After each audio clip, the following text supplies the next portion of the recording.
So if you're worried about having real proof that you were here, that's another reason to talk. Your voice will be up on video. If you don't mind signing in, just sit and grabbing the slides.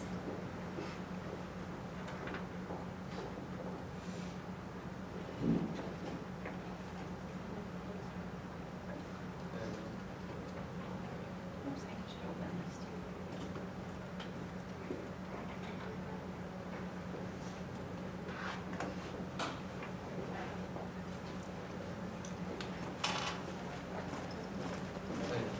I said, hi, Sarah. I have just this one. The whole thing. I have actually, Oh, wait. you can certainly borrow this one after you would on It's from his sister. And then she studied me. Really? Yeah. So that was, I think that was fun. Yeah. I was like, yeah. Doesn't matter. Yeah. All of Yeah, you my really- stuff is actually available. And then there's some. So after that, Want to sign in when you have a chance and grab the slide?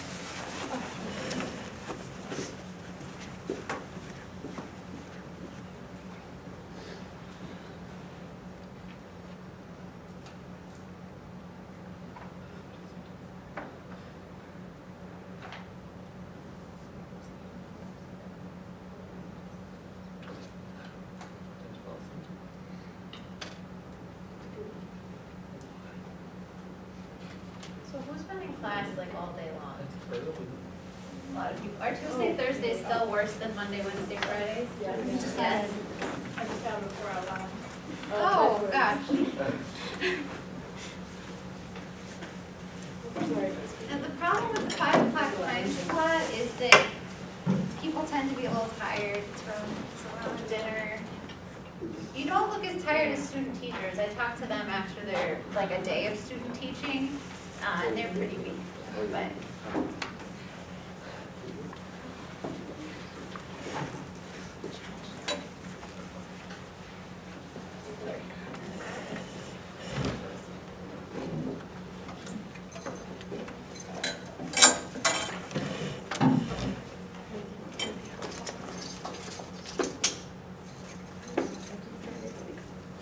unnecessarily loud.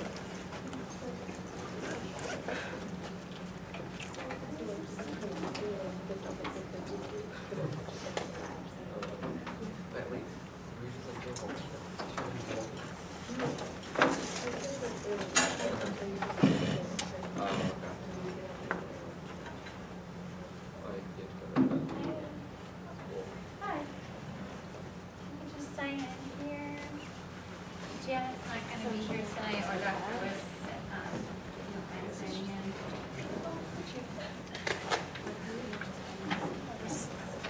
You don't wanna have to do the alternate assignment for another 10 days. Oh, yeah, no, thank you. She's like, oh, hey, and she's like, just get the stuff, go back out, and like, bye. Wait, do you go home? Yeah. Okay. She's excited to go. It's so long. When you do that, I was expecting her, no, she was just like, Oh, okay. she's always like. We should wrap. Yeah, that's not what she said. Oh, okay. Gotcha. Cool. Like 8. Oh, gotcha.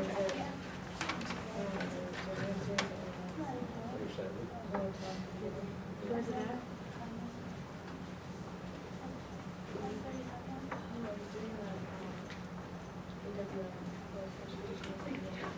Oh, you went? I was gonna go, but then I forgot about it. I wasn't free. I was a people.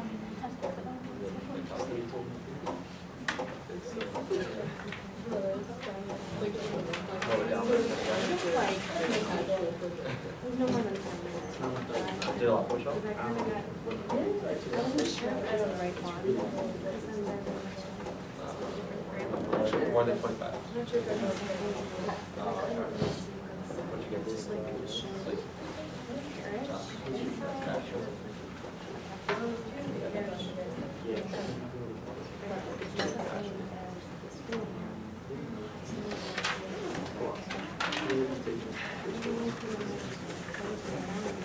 It's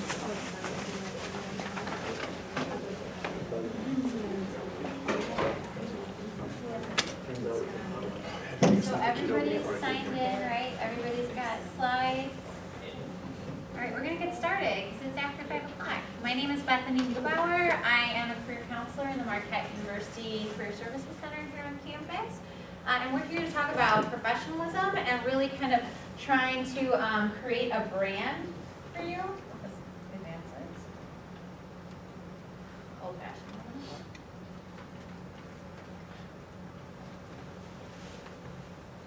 So my hope for today is that in addition to preparing you for your field experience, that you'll also pick up a couple tips that will help you improve your professionalism, your reputation, ultimately with the goal of setting you up to have a good reputation, professional presence when you're graduating. Doing little things along the way during your career here at Marquette will help you in the job search further down the road.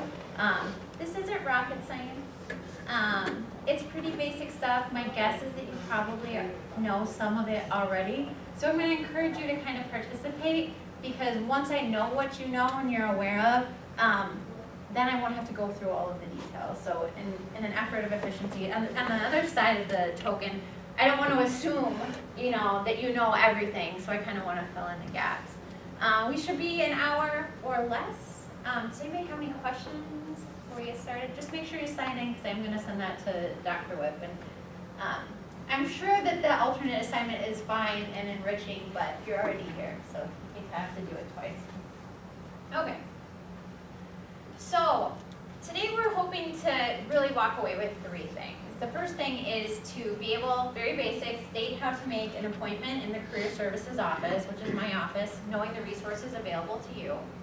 Secondly, I'm hoping that you're able to summarize the importance of professional behavior, not only in your field experience, but really beyond. Especially for people in the field of education, you are held to a higher standard when it comes to professionalism than people in business or some other fields of work, because people entrust their children with you, so you're kind of held to higher standards. So the more you do, and being aware of that, can only help you in the future. And then, last but not least, I hope you walk away with at least a couple of specific action steps that each of you can take to enhance your own brand and professionalism in the years to come. All right, so the first thing I like to start out with is kind of my shameless plug for my office. So the Marquette University Career Services Center, we are located right next to Varsity Theater. So if you're looking at Varsity Theater, we are the second door to the right. Our office tends to be underutilized by students in the College of Education. I'm not exactly sure why that's the case, but I want you all to know that our services are available to you. We cover everything from etiquette to helping people figure out what their second major is. Sometimes after field experience, there's always 1 or 2 people who realize, okay, I thought I wanted to do teaching, but it's not for me. We help people decide their major or do career exploration if you happen to change your mind, or maybe you have a friend. We help people find internships that are related to education and other fields of work, resume, cover letter, basically whatever you want to do after graduation, we can help you in terms of professionalism and the steps to get there. The additional things I want to highlight is we have MU Career Manager. Have any of you been on that before? Is this ringing a bell? A couple of nods. MU Career Manager is our online career management portal. It's a system where you can make appointments with career counselors to talk about what whatever your career concern is. It is also a job board. So employers come to us and say, Marquette students are great. Marquette education students are great. I'd love to hire one to work in my summer school program. I'd love to hire one to work in the education program at the Milwaukee County Zoo. I'd love to hire one for my stipend paid scholarship opportunity in X, Y, or Z community working in the nonprofit world. So education students might think that there's this rumor that it's all business and engineering postings, and that's not true. There's lots of opportunities that are relevant for education students that will help prepare you. So I encourage you to check that out. There's over 2,000 full and part-time jobs on there right now, and I'll send you these slides so you actually have the hyperlinks after today's presentation. Other things I would just mention is that you can come into our office from 12 to 2 without an appointment if you're looking for quick feedback on a resume, cover letter, or maybe to do a brief practice interview. You may be thinking about internships, and this might be relevant now, or you might be filing it away for later. If nothing else, remember that Bethany works in the Career Services Center. You'll have my email address, and if I can help you, you can always just shoot me an email and say, hey, I remember you talked something about this. Can you tell me more about it? All right, the shameless plug and commercial is over. Anybody have questions? Pretty straightforward. Okay. So we're going to switch gears, and we're going to start talking about branding and the power of branding. An example that we're going to use to illustrate this is British Petroleum, or BP. I'm curious if a couple people just kind of chime in. What do you think about when you hear BP? Oil spills. Any other thoughts? Yes. Gas. Does anybody agree with oil spills? Yeah, a couple others. Did you guys know that Deepwater Horizon, the oil spill, the blowout, it was almost 6 years ago, 2010. So what did that put you guys in, middle school-ish? So almost 6 years ago, and we're still talking about the oil spill. It's still the first thing that, gasoline might come to mind, but for many of us, the oil spill is the very first thing that comes to mind. And it was 6 years ago. I mean, obviously, it had catastrophic effects. There were people who passed away, lots of wildlife, lots of industry was damaged. Is anybody familiar with the course of events that took place that led up to the catastrophe? I don't remember the specifics myself, but any details? Weren't they just essentially trying to save money and kind of just putting Band-Aids on it, for lack of better words, but just like kind of ignoring the greater problem and just kind of hoping it would just happen? I think And then that, it broke, the machine. yeah, I think part of that is that like kind of some bad decisions and some not true fixes. Did you have something to add? I think there's this like pipe or something that I think burst. Is that what it was? I think that was part of the problem, and I think there were a series of bad Band-Aids and bad decisions that led up to the pipe bursting. What I do know and remember about the events that happened was it wasn't one decision that caused the catastrophe to happen. It was a lot of decisions over time kind of building up. So somebody didn't just majorly mess up once. It was a lot of small little things that added up over time. And I want to kind of have you put that in the back of your mind when we're talking about things you can do to either hurt or help your reputation. We're all human. People are going to make, you might get stuck in traffic and be late for something. If that happens to you once, it's probably not going to really hurt your brand. Or your, I would encourage you to try and avoid that. But one mistake, we're human. But if you, repeatedly show up late or don't communicate well or aren't dressed appropriately, over time those little things kind of add up to create and portray an image of someone who might not be professional. So the idea, the tie here being that, despite this event happening 6 years ago, we still think about it. And it was the result of a lot of kind of small decisions all building up. Okay. So despite all of this, BP has spent a lot of money cleaning up the mess, one, and additional money trying to clean up their reputation. So a couple years ago, they had some commercials about all the efforts that they were doing and trying to improve their image with, the American people. But it's not really working, as our little case study proved. We still tend to think about Deepwater Horizon, the first thing when we think about BP.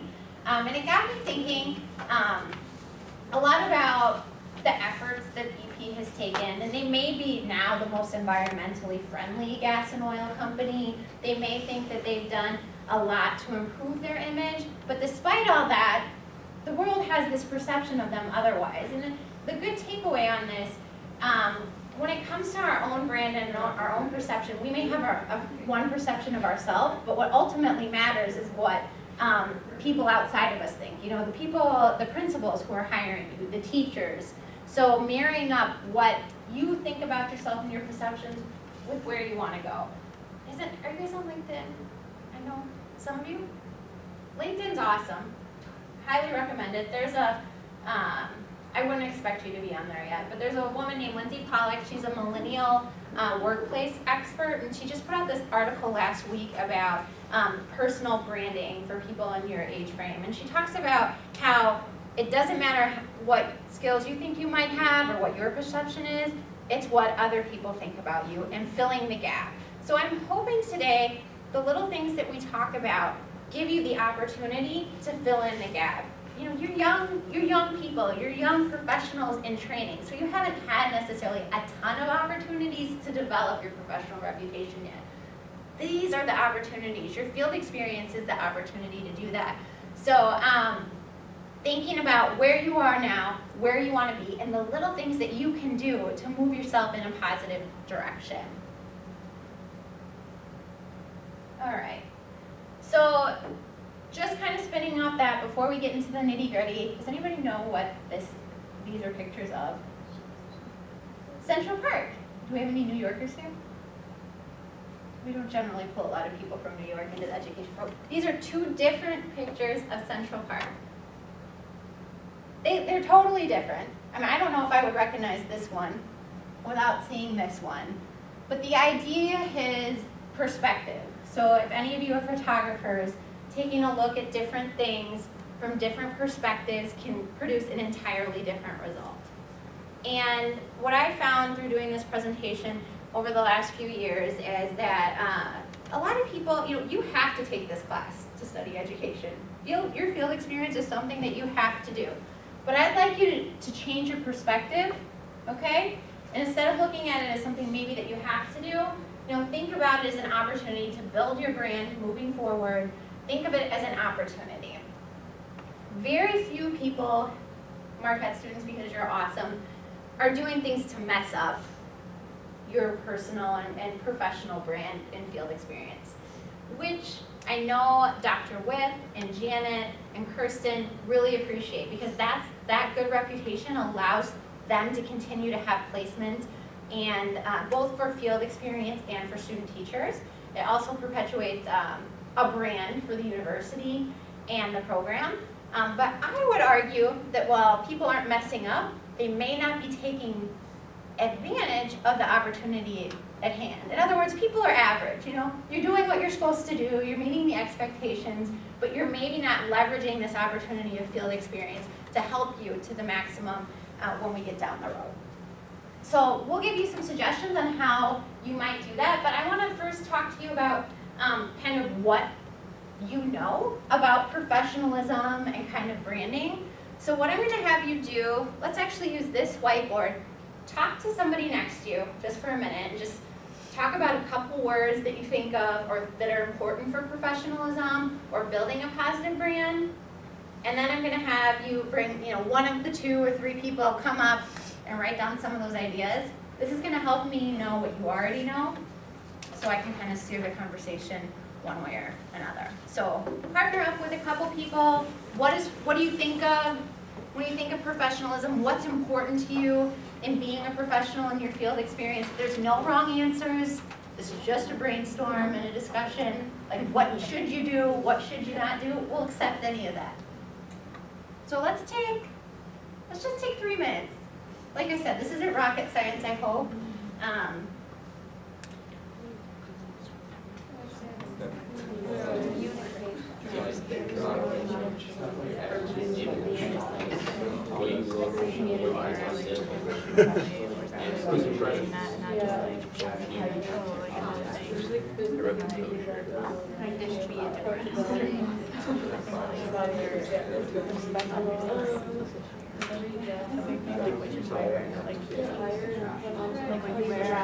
It could be the type of stuff, but it has to be the more in the genre. Trying to present yourself. It can be, but like, I'm not sure if I had to capture it. Right. Did you see that? Say I felt like I had That's what I was thinking. And then you said it. Yes. Okay. I actually wore that sweater jacket or something. So it was like that sweater. No, my teacher, that was Gave me advice, she's like, send me a text if you need there's something You've got a couple ideas. I invite you to just kind of jot down something. Not everybody needs to go up, but if one person from every, team goes up and jots down an idea. Yeah. Again, this is a brainstorm. There's no right or wrong answers here. We're still in that mindset of using college students and all that. Excitement, I like it. I just don't wanna have to think of something else. Well, if we have something on there more than once, that's okay too. Insurance, anything of that nature, unless it's allowed on certain days. Right. But for the most part, you're not dressed up, you're dressed up. So like, I definitely fashion that. Not like, just like that. All right. They were first grade. Wait for one of those guys.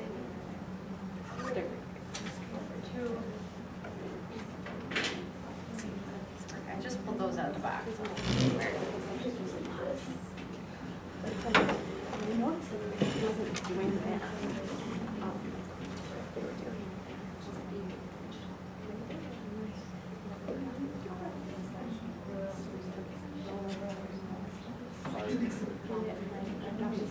And he just like gave me this little. They like poured hand sanitizer on his hand because he didn't even like acknowledge that. He was just like, what are you doing here? He was the only kid who did nothing. If you have something someone else already put, you can either write it down or you can put like circle it or put a check mark.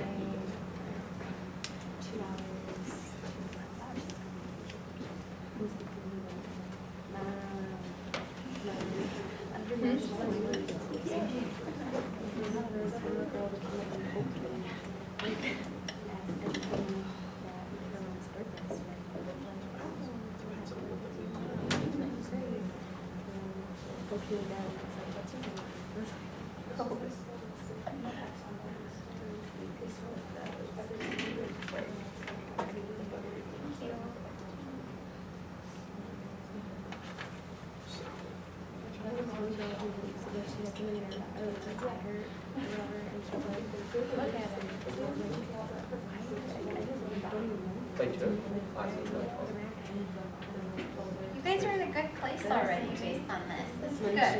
We'll spend more time talking about than what you can do to enhance your brand than what you should or shouldn't do. I start to feel really mom-like in this presentation because it's like, you shouldn't do this and you shouldn't do this, but I can tell that you guys already have a good grasp on it. So we've got composure, communication. We'll talk about composure probably a little bit more in terms of dress, but I even think of like just confidence, like going in for field placement with confidence, especially if you're in a high school setting, to help show that you're there to learn and you're not confused with students. Communication, we'll talk about that at length. Responsibility, we'll talk about things related to that, being respectable, approachable, I like it, language, posture, a good first impression, dress to impress, being aware of your dress. Firm handshake, we'll talk about that too. No unnecessary technology, awesome, and I really appreciate that people aren't on their phones right now, thank you. Proper dress, professional communication, talking on the phone, texting, sending emails, we'll give you some tips on that. Body language, promptness, prepared, being on time. So we're gonna talk really about all of this, but I will be brief on these things that you already have here and kind of try and focus more on the things about taking advantage of the opportunity for building your brand and reflection than the yeses and nos of doing certain things because you seem to have a good grasp on it. I have a lot of these same items and I have them kind of divided up into 3 different categories. The first category is treating your field experience like a job. The second one is about professional communication, which you guys allude to there. And the last one's about preparing for the future and recognizing that an effective job search isn't just about applying to postings, it's also about building relationships with people, and that starts today in your field experience. Any questions, or did anybody want to make any additional comments on that? Thanks for participating, I do appreciate it. Okay, so the first thing, think of it as the 3 Ds. Treat your field experience like a job. Dependability, dress, and disconnect. you guys touched on all of these in our brainstorm. So, as you guys already know, being punctual in itself communicates professionalism. Typically 5 to 10 minutes ahead of time is considered on time. And, you know, things happen, you get sick, you know, maybe you got a flat tire. Communicate any absence as soon as possible to the teacher that you're working with. And probably also need to tell Dr. Whip, because I know there's certain requirements. So, really basic action items allow for plenty of travel time. If you haven't already been to your site, I would allow for extra time. I always tend to get lost. I get lost trying to go to the most basic places, so I have to like put in a half an hour to an hour of buffer time the first time I go somewhere until I figure out the best way. And then I recommend asking your cooperating teacher, if you haven't already, how they want to communicate. So you're showing an individual respect by kind of deferring to their preferred mode of communication. If you're working with a cooperating teacher that's younger, they might really want you to text and prefer that you text. I wouldn't text unless they tell you to, but just take their lead. If they prefer a phone call, if they prefer email, just follow their lead. Pretty basic, right? All right, dress. Look like you're a teacher now. I mean, you don't have to go out in a suit, but you want to differentiate yourself from the students in the classroom, and you want to communicate the message of a professional. So there's some nice examples over here. Business casual is usually good, right here. Avoid, you know, this guy looks great for the tailgate or a date party, but it's kind of distracting from the classroom. You don't want to be wearing anything too revealing or too casual. So appropriate dress, obviously, as you guys have noted, and personal hygiene communicate professionalism. Also notes on this, you know, avoid strong perfumes. If you smoke, you know, make sure you don't go into the classroom smelling like cigarettes. Those are some items to avoid. You know, some of this is going to depend on the atmosphere of the school that you're in, because every school has a unique culture. But I think just showing up, you know, polished looks good. Aim for business casual or better. When in doubt, go more conservative. If you haven't already, just check your closet. For me, like if I don't know what I'm going to wear, it's kind of stressful right before. So figure out what you're going to wear. Make sure that it works. And then thinking ahead. Right? Student teaching, you're going to have to do this every day. It's a couple years away. As you're purchasing new items of clothing, you're going to have additional field experiences, maybe even an internship. Think about getting some key pieces that you can wear in your student teaching. Again, it seems like it's far away. It goes so fast. I wish I could go back and do college all over again. But that'll just, you know, put you well equipped when you get there. Okay, the last one is disconnect. You guys have already got this about limiting the use of unnecessary technology. I wouldn't even bring my phone in because I'm partially addicted to my phone and I look at it when I don't even need to look at it. So I would leave my phone in my car or just make sure it's off in my bag. Just have a plan for where your cell phone's going to be because you don't want to be modeling poor behavior, and it's not too long you're going to be teaching and you don't want your students looking at their phones. Easy, straightforward. You guys already had it. Okay, now we're going to talk about some tips for professional communication. This not only includes in person, but also on the phone and via email. I would always address people in the most formal way unless they tell you otherwise. So Mr., Mrs., principal, etc. When being introduced to somebody, you know, stand up, smile, look them in the eye, and offer your hand for a handshake. Make sure you're setting boundaries with students. So students might be too friendly with you, and how you react and how you compose yourself, this composure here, as well as your physical presence in terms of dress is going to communicate that you're there for professional purposes and you're there for business. So just be aware that students might want to get chummy, especially maybe in a secondary setting, and make sure you set your boundaries. Be aware of your physical presence, right?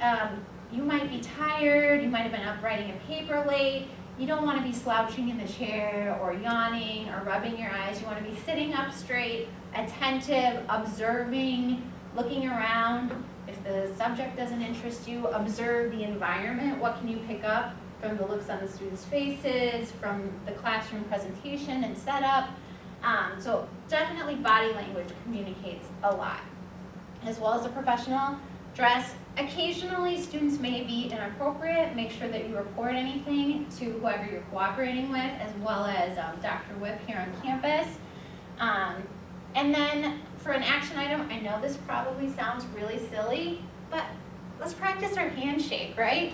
You would not believe the number of people who have, I would say, ineffective handshakes, right? There's the dead fish handshake. Who's had a dead fish handshake where the person's hand is like limp and it's kind of cool and it's like, oh, this does not communicate confidence. Then there's the bone crusher where the person's like, and that's disrespectful because it's kind of almost a show of power. There's the put her to you. Do you mind letting me demonstrate? Where the person's trying to demonstrate power and then they're kind of like this and shoving it at you like, I'm in control of this situation. A good handshake aims at the web of your hand. It's a couple of pumps.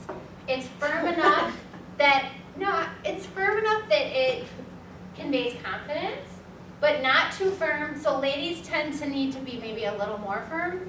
Men, just make sure you're not too firm. And look the person in the eye. Nice to meet you. So, we're about halfway through. Let's make sure everybody's awake. Let's practice our handshake with the person next to you. I know it sounds simple, but it's an easy thing that you can do. So look at your friends, look at your classmates, give them your hand, say, nice to meet you, I'm Sally Go. Nice to meet you. All right. You can smell like It's like, excellent. Capture. Now, so guys ready? All right. Yeah. That's always the awkward. When are you stopping? All right. Yeah. Any questions about handshakes? I know it's pretty basic, but we've all had a bad handshake before. It leaves a bad impression. So these are just some tips for professional communication in person. If you're worried or concerned about your handshake, come by. I will test it and give you feedback on the way out. All right. Let's talk about professional communication over the phone. With the advent of texting, I think people tend to talk on the phone less, so it never hurts to brush up on some basic phone manners. I like to use that explain and ask method. So if you call someone and they answer, or even you could apply this to some extent to a voicemail, explain the reason why you're calling and then ask if they have time.